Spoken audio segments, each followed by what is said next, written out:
Real Country 1430 AM and 1073 FM WRDN. I'm Brian Winnikin. So we are at the Berglane Farm and with Sam and Brittany Olson and their son Titus, fifth generation farmers. And Brittany joins us now on this Wednesday. Now we're going to find out about the deal, guys, here on how to get the girl, because it's as simple as a Jersey calf. At least with Brittany it was. Were you surprised by that? Well, I knew the ring was coming, so I cried more when I got the calf. Oh, okay. So you've always been into the jerseys are such divas. Well, not as bad as Brown Swiss, but you've always been into the jerseys. Yeah, my uncle had them when he was farming, and I don't know, they're just something to different. There's something different to look at other than a black and white cow. Well, that is true. And they keep things interesting. Yes, they do. Now, I will though. I've been told though that Jersey milk is because it's a little more butterfat in it. It tastes a little bit thicker, I guess, so to speak. If you're just having Jersey milk that's been pasteurized, where it's not mixed with other, like Holsteins and all of that. But that's what I've been told. Do you know anything on that? I'm told that it does taste richer just because of the higher fat content, and Jerseys as a whole do tend to do better on pasture than Holsteins. So they're better at converting grass to milk. So you get more of that grassy flavor with their milk as well. Was that one of the reasons why, Sam told me about you taking him to that pasture walk, but was that another reason in some respects why you wanted to try to do that rotational grazing?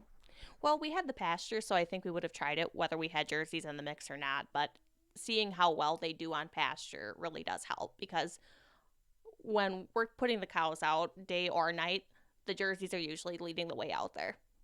Talking with Brittany Olson this morning. Her and her husband Sam and their son Titus are the fifth generation farmers here at Berglane Farm in southern Barron County. And again, thank you to Dairy Farmers of Wisconsin. Now you're in charge, Sam tells me, you're the calf feeder, but you do this, you do the hutches. So for those that aren't familiar, tell us how these hutches work, because from the naked eye, if they're driving by, geez, it seems like a really small place and it's just a piece of plastic. That doesn't seem very nice for the calves, but it's actually a little bit more than that.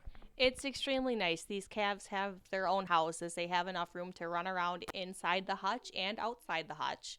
And we can adjust the back door on the hutches to let in more fresh air for the calves, depending on weather, depending on dew points.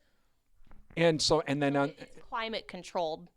Really? Okay. Each calf has its own.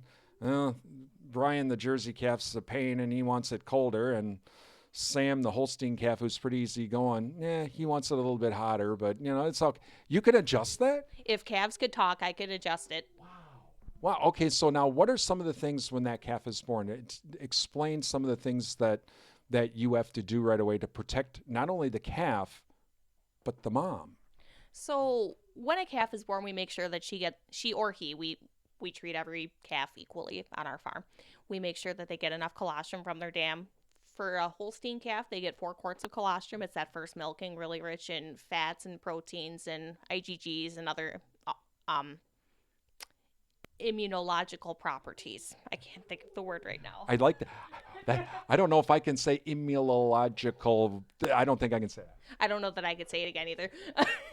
But we make sure that they get enough colostrum from their mother, dam-specific colostrum. She's making the antibodies for that calf. And then they get an oral vaccine called First Defense. It protects against E. coli, rotavirus, and coronavirus. So it's in a tube. It's a paste. It smells like Fruit Loops. Sam says it tastes like Fruit Loops. Oh, no. Well, he can tell that story. But after the calf gets the colostrum, they get a tube of First Defense, and then I dip their navel with iodine, because when the umbilical stump is still wet and drying out after birth, it's a perfect vessel for infection to come in and cause illness within the calf. So we want to make sure that navel is dry and it's sprayed to prevent anything from harming that calf while her immune system is still immature. And then on the cow side of things, we make sure that she has enough dry hay to fill that room in to prevent things like ketosis and a displaced abomasum, where the stomach compartment slips out of place. It can cause a lot of metabolic problems for the cow. And if she's second lactation or older, so if she's had her second calf, third calf, or fourth calf, we make sure that she gets a calcium bolus to prevent milk fever. Talking with Brittany Olson this morning, her and her husband Sam and their son Titus, owners of Berglane Farm, just outside of the town of Dallas, here in southern Barron County. Now, I know a lot of folks, they always ask, geez, you take the calf away so quickly.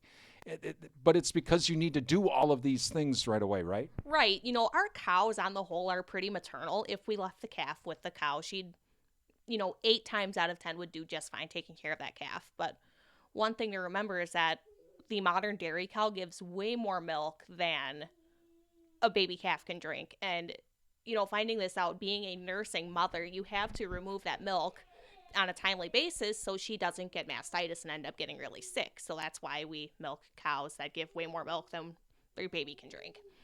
And for those other 2 times out of 10 that a mama cow doesn't want to take care of her baby, she can either be completely negligent or even violent toward us or her calf. So this is why we raise calves away from their mothers.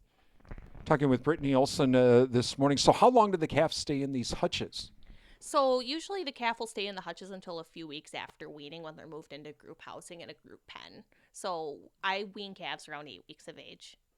Some people wean around, 12 weeks or 3 months. I wean at 8 weeks, and then they'll stay in the hutch for another 12 weeks to get used to being a ruminant and not having a milk diet.